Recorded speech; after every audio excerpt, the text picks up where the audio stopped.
Lesson 4. SIAM Structures. In this lesson, we're going to look at 4 different SIAM structures. Each structure has a customer, service integrator, and service providers within it. The difference between each structure is the way in which the service integrator is sourced. The structures are externally sourced service integrator, where an external organization takes the service integrator role. Internally sourced service integrator, using staff from the customer organization. Hybrid service integrator, where the service integrator is staffed using people from the customer and an external organization. Lead supplier, where the service integrator is also a service provider. We'll explain each structure and then look at some examples of advantages and disadvantages. Let's start this lesson with an exercise. Plan to spend 15 minutes on this exercise, and don't forget to check out our suggested solution. We've just briefly described the SIAM structures. You can see a reminder on screen here. Think about what factors would influence a customer's decision to choose one of these structures.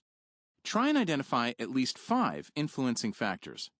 For example, a customer organization that has never acted as a service integrator before might choose an external service integrator to take advantage of another organization's experience. If it's relevant, why not base your answer on the organization you currently work for? Let's start by studying the externally sourced service integrator. You can see the structure on screen. The customer and the service integrator are separate organizations, with the service integrator providing governance and coordination of the internal and external service providers. The structure is chosen by customer organizations that don't have service integrator capabilities and don't want to develop them. The customer organization will need to select their service integrator carefully to make sure they enter into a contract with an organization they can trust to carry out the role effectively. An internet search will quickly show you that there are many companies that offer service integrator capabilities. You can see some examples here. These are organizations that contributed to the development of the SIAM Foundation body of knowledge. So, why might a customer choose an external service integrator? Some of the advantages of this structure are the ability to choose between organizations, getting access to market experience and proven ways of working and innovative practices.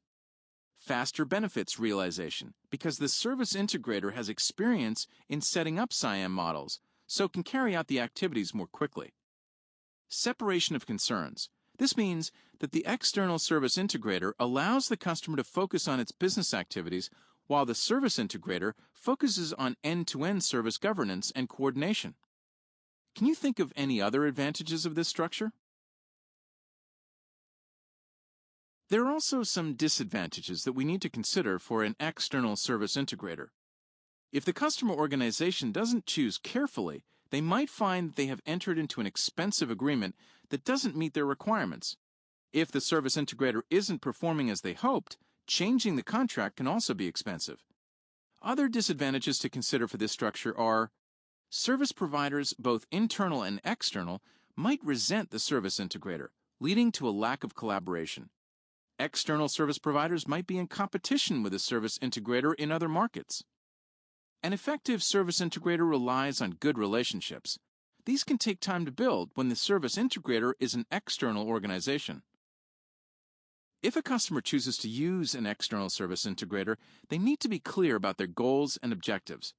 If the customer can't define what they want from the service integrator clearly, it will be very hard for the service integrator to deliver it.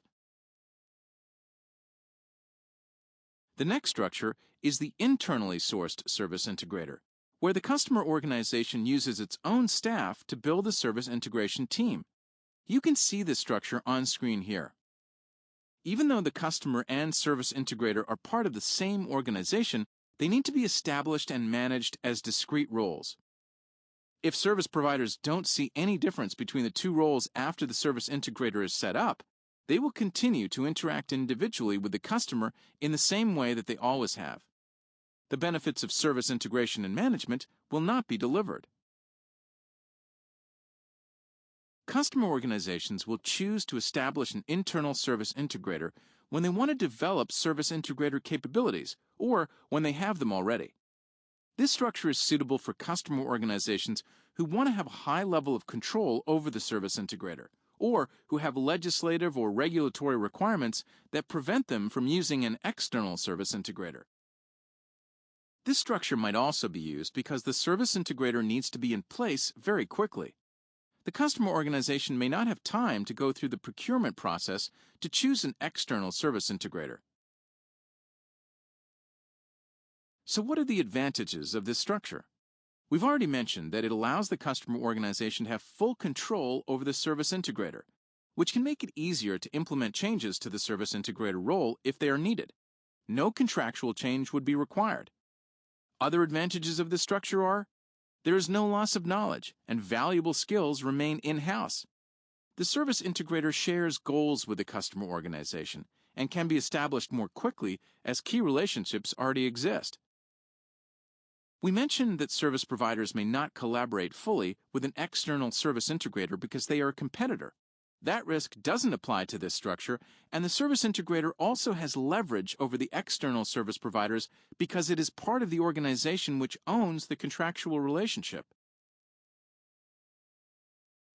There are some disadvantages associated with the internally sourced service integrator to consider. The customer organization will need to recruit or assign staff to service integrator roles, develop skills, capabilities, toolsets, and working practices. If it doesn't have any experience of this, it can be a time-consuming process with mistakes made along the way. The external service providers might not differentiate between the customer organization and the internal service integrator.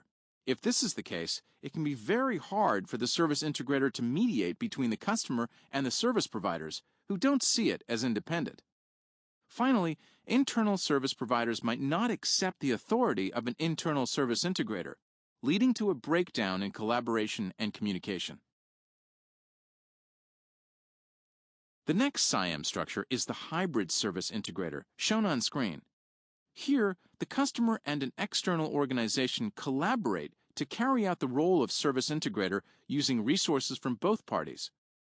This structure can be temporary or a permanent arrangement. It is sometimes used as a transitional structure by customers who want to establish an internal service integrator but don't have the staff or the capabilities. The hybrid structure can give them time to develop skills and recruit people for an internal service integrator. The hybrid structure allows the customer organization to learn from an external organization.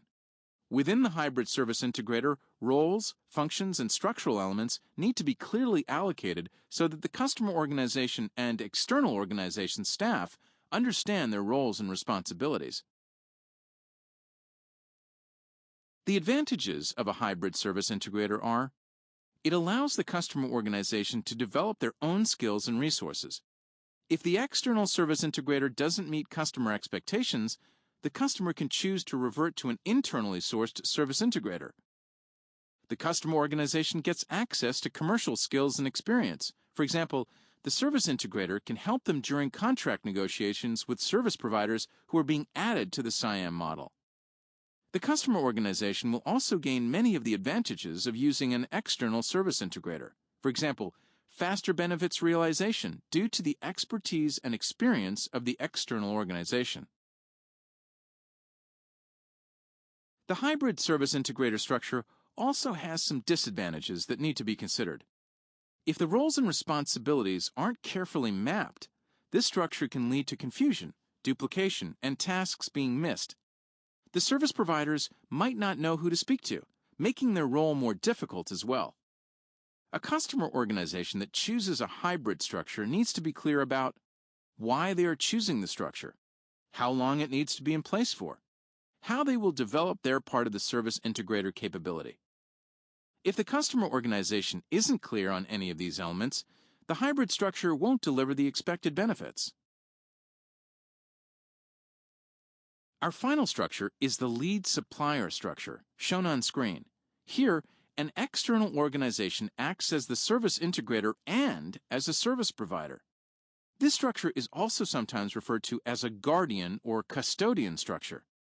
A lead supplier structure may be in place because an existing service provider successfully bids to be the service integrator. The existing service integrator successfully bids to be a service provider. An external organization wins two parts of a tender, to be the service integrator and a service provider. A customer organization would choose this structure for the same reasons it would choose an external service integrator.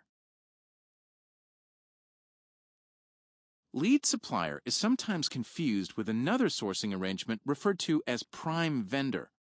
In a prime vendor arrangement, the customer has a contract with one service provider who then subcontracts to multiple service providers. This is not the same. In the lead supplier SIAM structure, the customer owns the contractual relationships with the service providers. In a prime vendor arrangement, the customer only has a contract with a prime vendor. A prime vendor contract does not necessarily include any elements of service integration and management. The lead supplier structure needs careful management to be effective. There needs to be clear segregation of duties between the parts of the external organization that are acting as the service integrator and the parts that are fulfilling the service provider role. There must be no unfair advantage gained by the organization holding two roles in the SIAM model. Ideally, the external organization will use different resources in the service integrator and service provider teams. Over to you.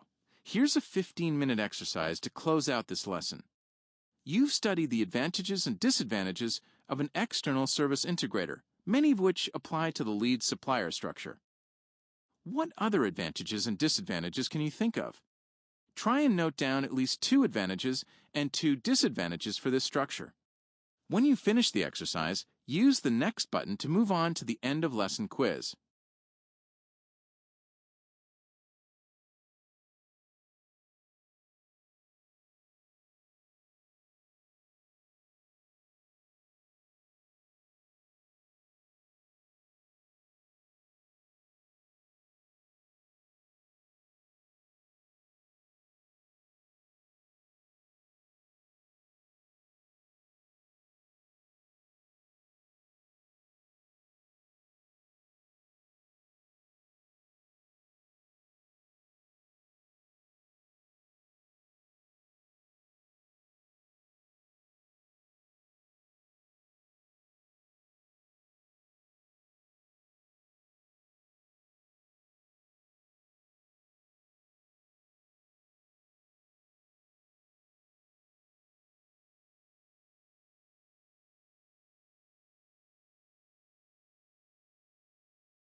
You've completed Lesson 4, where we've studied SIAM structures: externally sourced service integrator, internally sourced service integrator, hybrid service integrator, lead supplier.